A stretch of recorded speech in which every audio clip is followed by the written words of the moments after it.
Si au bac de philo, vous tombez sur le thème de la liberté, que ce soit en dissertation ou en commentaire, vous ne pouvez pas passer à côté d'une des fables les plus connues de La Fontaine, Le chien et le loup. Je ne vous ferai pas l'affront de vous lire la fable en entier puisque c'est plus d'une page, je vous mets le petit texte en description de la vidéo, mais ce que vous devez comprendre c'est que dans cette fable, un loup qui a froid, qui est apeuré, qui a faim, rencontre un chien qui lui est tout fringant, il a le poil soyeux, la tête bien haute. Et sur le moment, le loup a envie d'attaquer le chien, mais il est bien trop faible, donc il laisse tomber.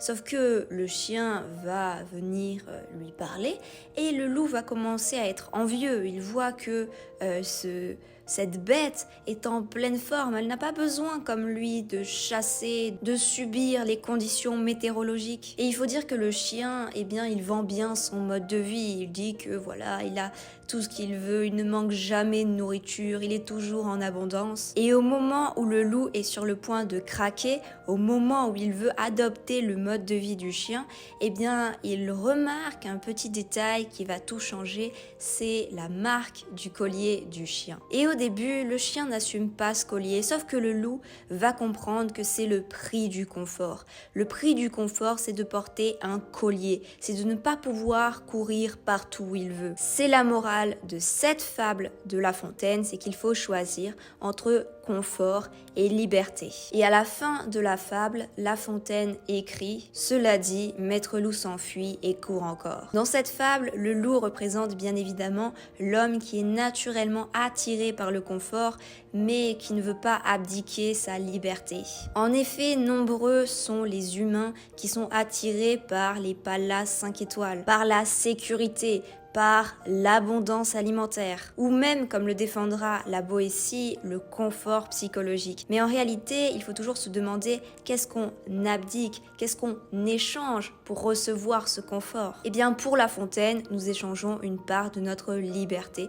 Et ce n'est pas le seul écrivain à défendre cela. Si nous prenons un philosophe, par exemple Rousseau, eh bien Rousseau a défendu dans le Contrat social qu'en fondant l'État, et l'État, je vous le rappelle, c'est aussi un thème de votre bac de philo, du programme de votre bac de philo, un thème sur les 17, eh bien Rousseau avance l'idée qu'en fondant l'État, les citoyens échangent une part de leur liberté contre une part de sécurité. En effet, en faisant société, en fondant l'État, les êtres humains vont être limités dans leur liberté. Ils ne pourront plus faire absolument ce qu'ils veulent. Ça rejoint le fameux dicton populaire « Ma liberté s'arrête là où commence celle des autres ». Et là, je suis vraiment en train de vous parler d'un enjeu, d'un problème que les êtres humains n'arrivent pas à régler. C'est-à-dire que certains sont beaucoup plus pour avoir un maximum de liberté et d'autres sont beaucoup plus pour avoir un maximum de sécurité. C'est pour cela qu'il y a différents partis politiques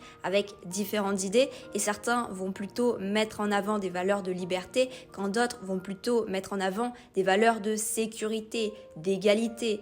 Et donc il y a finalement un dilemme qu'on ne peut pas vraiment régler parce qu'il y a des opinions différentes. Chacun a en plus sa définition de la liberté. Et ce que je vous invite à faire au bac de philo si vous tombez sur le sujet de la liberté, c'est de jouer justement avec les définitions en apportant des nuances et en disant que les philosophes ne sont pas complètement d'accord. D'abord, vous pouvez parler d'un philosophe très ancien, Thucydide, un grec évidemment, qui met vraiment la liberté au centre de ses valeurs. Thucydide va dire, et je vous conseille de retenir cette citation pour votre bac de philo, le secret du bonheur, c'est la liberté. Le secret de la liberté, c'est le courage. D'ailleurs, le thème du bonheur est aussi un des thèmes du bac de philo. Donc, c'est une citation assez stratégique puisque vous allez pouvoir vous en servir sur plusieurs thèmes. Et cette citation que je viens de vous donner, elle rejoint la morale de la fable de La Fontaine puisque finalement, le loup est assez courageux d'affronter les intempéries, la faim, la vie sauvage, tout ça pour rester libre. Mais finalement, même si dans cette vidéo, on a vu des exemples et des citations qui pourraient vous apporter des points au bac de philo, on n'a pas vraiment défini ce qu'était la liberté. Et pour ça, je vous propose une citation de Rousseau. « La liberté consiste moins à faire sa volonté qu'à ne pas être soumis à celle d'autrui. » En effet, c'est la définition la plus simple. on est libre quand personne ne nous force à faire quelque chose. On est tous d'accord que si j'avais quelqu'un devant moi qui me pointait un revolver sur la tête en disant tourne cette vidéo, eh bien je ne suis pas libre de faire cette vidéo. Mais puisqu'il n'y a personne qui me contraint, eh bien, je suis libre de le faire. Sauf que en philosophie, on va toujours en profondeur. On essaye toujours de trouver de la nuance, des angles différents, présenter des pensées de philosophes. Et c'est pour ça que cette citation, même si elle est très intéressante et vous pouvez expliquer que on pourrait considérer que finalement ne pas être soumis à autrui, c'est être libre, eh bien ce n'est pas suffisant. Et pour vraiment vous démarquer, je vous conseille vraiment de comprendre la philosophie de Spinoza qui a beaucoup travaillé sur le libre arbitre, donc sur la liberté. En effet, Spinoza nous dit « Les hommes se croient libres parce qu'ils sont conscients de leurs désirs, mais ignorants des causes qui les déterminent. » En effet, si là tout de suite j'ai envie d'aller chercher une canette de coca dans mon frigo, eh bien si personne ne m'y a forcé, je pourrais dire que je suis allée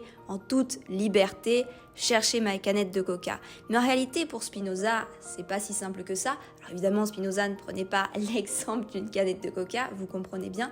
Mais pour vous expliquer un petit peu sa philosophie, c'est que finalement, quelque chose d'inconscient, quelque chose que je ne maîtrise pas, peut me pousser à aller chercher cette canette de coca. Peut-être qu'il y a une explication que je ne connais pas. Peut-être que depuis petite, mes parents m'ont habituée à boire des sodas. J'étais en quelque sorte socialisée à prendre du sucre. Ou peut-être que finalement, ce sont dans nos gènes humains d'aimer le sucre. Ou encore peut-être que c'est parce que j'ai vu de très belles associations entre le coca et des grands sportifs à cause des pubs à la télé. Et je pourrais vous trouver des dizaines et des dizaines d'exemples comme ça qui pourraient peut-être expliquer pourquoi j'ai envie de cette canette de coca. Peut-être que ce n'est pas vraiment moi qui en ai envie, peut-être qu'il y a des déterminismes, c'est ce mot qu'emploie Spinoza, que je ne connais pas. Donc en réalité, la liberté est plus complexe que ce qu'on pense. Et pour finir cette vidéo, j'ai une citation géniale de Jean-Paul Sartre